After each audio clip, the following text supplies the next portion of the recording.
What if the life you're desperately trying to hold together is the very thing your soul longs to dissolve completely? We often believe that healing is about addition, adding tools, affirmations, and new habits.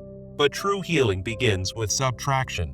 The soul does not transform by becoming more. It transforms by shedding what was never truly yours to begin with. Carl Jung taught that transformation cannot happen until the old world within you collapses, belief by belief, layer by layer. We are not just wounded by what was done to us, but by what we had to become to survive it. In our attempt to appear strong, we silenced our truth, and in doing so, we betrayed our most sacred self. Society taught us to perform perfection, but the psyche cannot be deceived. It remembers every fragment we tried to disown. Beneath the armor of strength lies a tender ache, the ache of an unlived life calling out from the shadows. Jung believed that suffering is not the enemy, repression is. Pain demands to be felt because it contains the map home. We do not begin the healing journey by fixing what's broken, but by questioning who we had to become to be loved. The first sign of awakening is not peace, it is disorientation, as the old world begins to lose its hold on you. Every truth you uncover will dismantle a lie that once kept you safe, but also kept you small. True transformation feels like loss at first. The loss of identities, roles, and philosophies that once gave you a sense of control. But what feels like death is often the soul freeing itself from captivity it no longer consents to endure. The world that collapses inside you is not your end. It is the burial ground of who you're not. In that collapse, something sacred is born. The courage to ask, who am I without everything I've clung to? The answers do not arrive immediately. They emerge slowly, in silence, through the painful honesty of being alone with your truth. And so, the healing begins, not as a journey outward, but as a descent inward, toward the forgotten places within. You are not here to rebuild the old self. You are here to uncover the one you abandoned to survive. Transformation, as Jung knew, is not about becoming someone else. It is about remembering who you were before the world taught you fear. The moment you stop pretending is the moment your healing truly begins. The self you perform for the world is not the self that cries out in the dark. To meet your true self, you must be willing to unlearn the version shaped by fear and compliance. The ego will resist this undoing. It was built for protection, not liberation. But the soul was not made to stay small. It came here to expand through every crack. Pain is not the enemy. It is the doorway to what you've been taught to fear within yourself. When you silence pain, you also silence the voice that knows the way back to your truth. You do not heal by numbing your feelings. You heal by honoring them with compassionate attention. The shadow contains everything you exiled when the world told you it was unacceptable. It is not evil. It is unintegrated power, potential, truth, and memory. To face it is not to be consumed by darkness, but to reclaim what was never meant to be lost. Your anxiety is not irrational. It is a wise signal that something in your life is no longer aligned. What if your emotional discomfort is not a problem to fix, but a messenger to listen to? You can't outrun your unconscious. It shapes your choices even when you believe you're in control. Jung warned that what we resist will persist, not as punishment, but as a plea for integration. Until you face the shadow, it will continue to sabotage the very things you long to manifest. True freedom comes not from controlling your emotions, but from allowing them to move through you without shame. What you feel is not weakness. It is the voice of the unlived parts of your soul. To reject the shadow is to live only half a life, disconnected from your wholeness. You were not born to be palatable. You were born to be real. Each breakdown is a sacred invitation to see what no longer fits your becoming. Healing is not linear. It spirals through layers of memory, belief, resistance, and surrender. The body stores what the mind refuses to process. Your healing must involve all of you. No amount of pretending can protect you from the truth that lives inside your nervous system. The longer you suppress what hurts, the louder it knocks. Transformation begins the moment you say, "I will no longer abandon myself," and that vow becomes the foundation for a new life, not built on performance, but on presence. The inner child does not need perfection, only your honest, unwavering attention. There is a self inside you who has never forgotten who you are.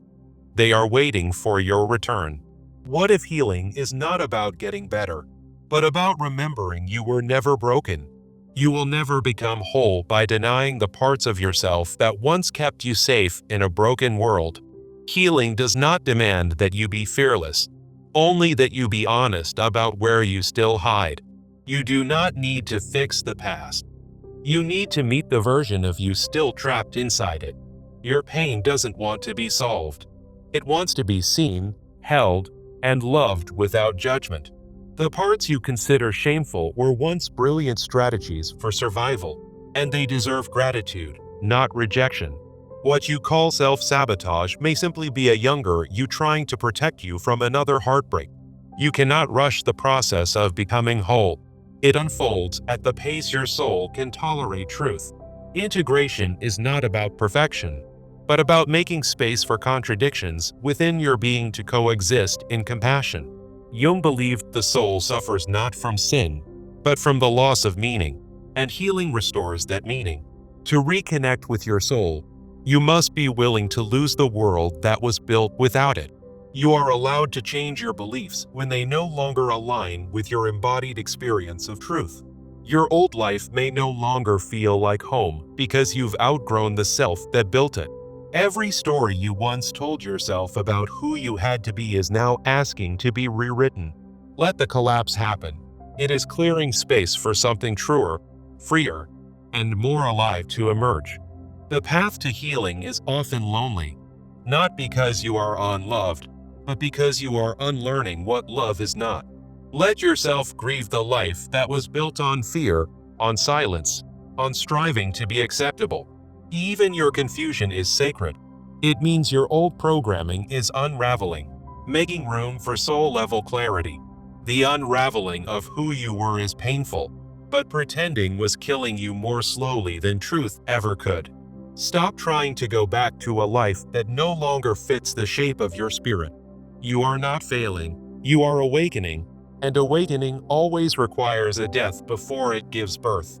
Jung reminded us, the person you are meant to be already exists. They're waiting beneath the layers you no longer need.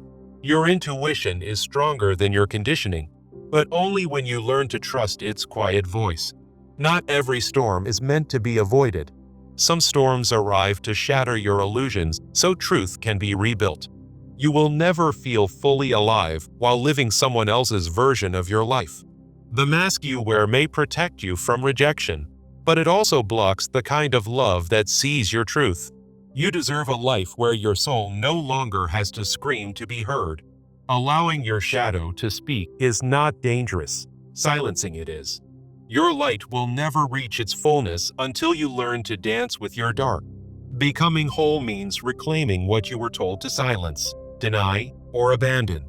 Your triggers are not flaws. They are sacred messengers pointing to unhealed pain that longs for your attention. Stop apologizing for the weight you carry. Start getting curious about the story it's trying to tell you.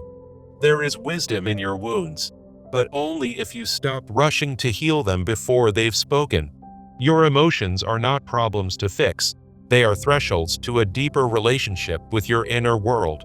The self that heals is the one that finally stops pretending to be fine when it's breaking inside.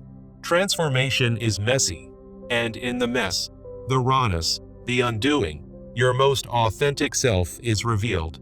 To truly heal, you must make peace with your past without letting it define your future. The collapse of a false self is not a crisis. It is a calling. Your old philosophy of life was built to protect you, but now it may be the very thing imprisoning you. You do not have to carry the story your ancestors passed down if it no longer resonates with your soul. Spiritual healing is not escape.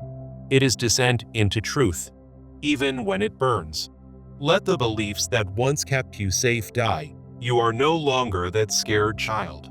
Healing asks for your presence, not your performance. You will meet many versions of yourself along the way. Love each one for the role it played in your becoming. Even your resistance is sacred.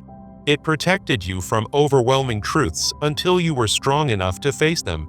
The soul will never force itself upon you, but it will keep whispering until you stop and truly listen. It takes courage to fall apart in a world that rewards you for staying put together. You will never regret choosing truth over comfort, even if it costs you the life you thought you wanted. The true self is not something you create, it is something you remember.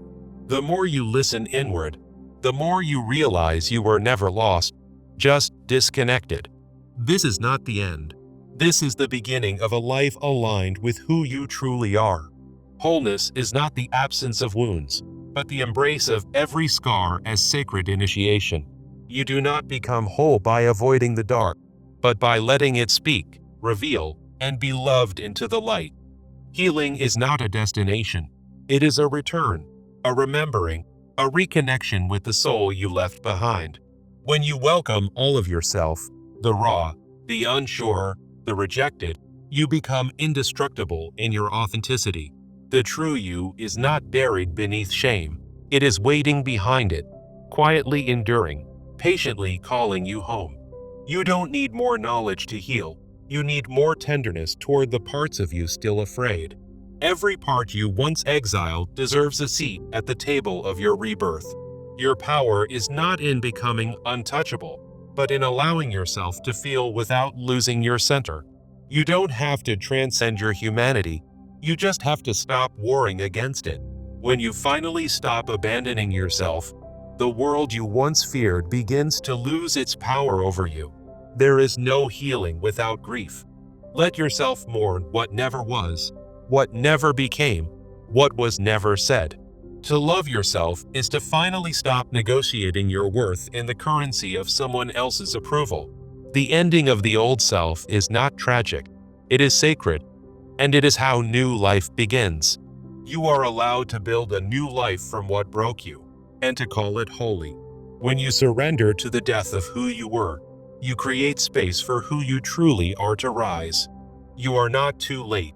Your soul knows divine timing, even when your mind forgets. The beauty of collapse is that it clears away everything false, leaving only what is eternal within you. What once felt like the end may, in truth, be the turning of sacred soil before something beautiful grows. Let yourself bloom from the ashes, not because you have to, but because you were always meant to. In stillness, you may hear the voice that says, "Welcome home. You were never truly broken, only buried." Jung said, "One does not become enlightened by imagining figures of light, but by making the darkness conscious. To become conscious is to love yourself so deeply that nothing within you needs to hide anymore. You no longer need to choose between your light and your dark. Both are part of your divine design. There is no greater freedom than to stand in the truth of your contradictions and still say, 'I am whole.' You do not need to be understood by others to be true to yourself. There is nothing wrong with you, only layers of protection that once made perfect sense. Release the shame that was never yours to carry. Let your life be a living prayer, not of perfection, but of integration, humility, and quiet strength. The version of you who survived deserves your deepest compassion, not your criticism. You are not a project to be fixed. You are a soul to be honored. Let the collapse become your altar, where you lay down every falsehood and rise with new devotion to truth. In this sacred unraveling, you are not falling apart, you are falling open. There is a version of you waiting beyond the fear, a version rooted in peace, authenticity, and unshakable grace. The world you lost was never truly yours, but the one you're building now comes from your soul. You have walked through fire, not to be hardened, but to remember that your essence cannot be burned away.